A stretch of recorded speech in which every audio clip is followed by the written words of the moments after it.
Orphans get adopted. The following systems were discards that have found a home in my workshop. The first was picked up on the side of the road. Someone had set the computer monitor and keyboard out by the curb. Was this for me or the trash truck due that day? Luckily I was there first. The IBM Aptiva E-Series 240. The front is a beige box sporting a CD-ROM and 3.5-inch disk drive. Opening the front cover reveals an additional 5.25 and 3.5-inch drive bay. This is the features list. Turning to the back reveals the standard ports from the top: USB, PS2 keyboard and mouse, serial, parallel, VGA video, sound in, out, and mic, game, and an add-in network card. No modem.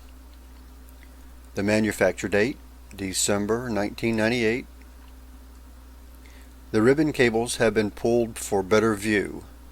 Under the fan is the AMD K62350. The ALI chip to the left of the fan is the Aladdin 5 Northbridge, manufactured by Acer Labs Inc.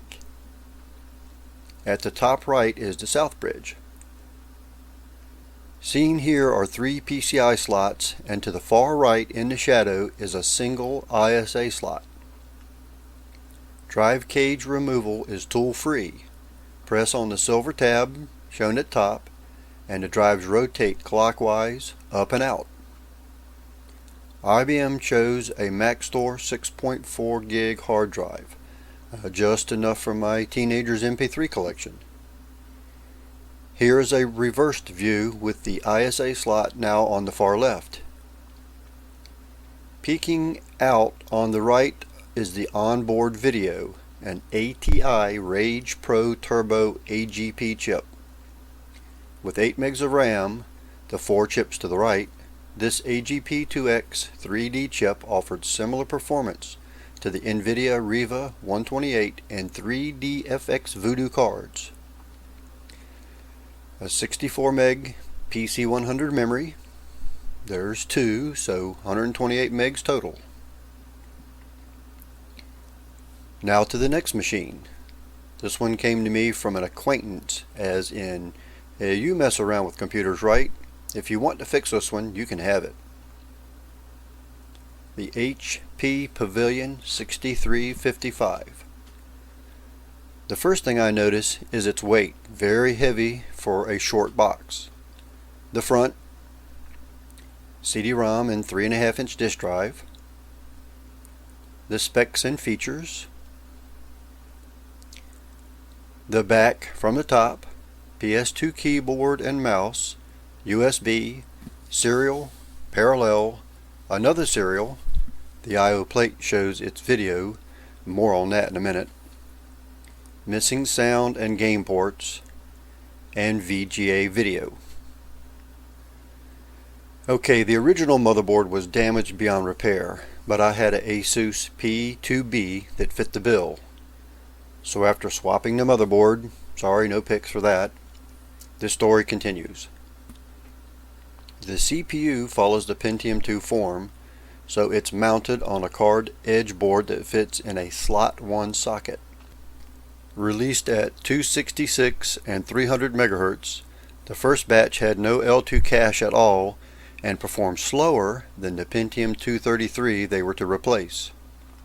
Starting with the 300A, and note the A, and above with on CPU L2 full speed cache, the Celeron shot up to almost Pentium 2 performance.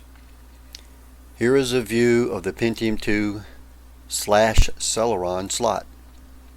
Since the Asus P2B had no onboard video or audio, I popped in an ATI Rage Pro Turbo card with 8 megs of RAM.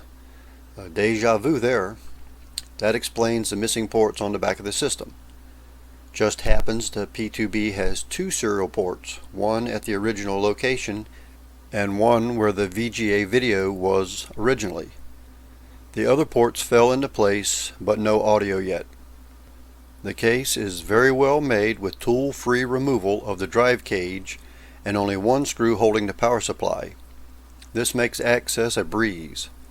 Hopefully the power supply holds up. It's shorter than a standard ATX supply, seen here on top for comparison. The clone. And last but not least is a typical clone tower. Too slow for even kids to play with. It didn't sell at a neighbor's yard sale. They donated it to me. Note the lack of USB or audio on the front panel. That dates the box back a few years. The back is typical PS2. Keyboard and mouse, USB, 2 serial, a parallel, VGA card, a network card. Side view shows 4 5¼ bays and 5 3½ inch. Let's see, AGP, 5 PCI, and there's that hold-out ISA slot at the far left.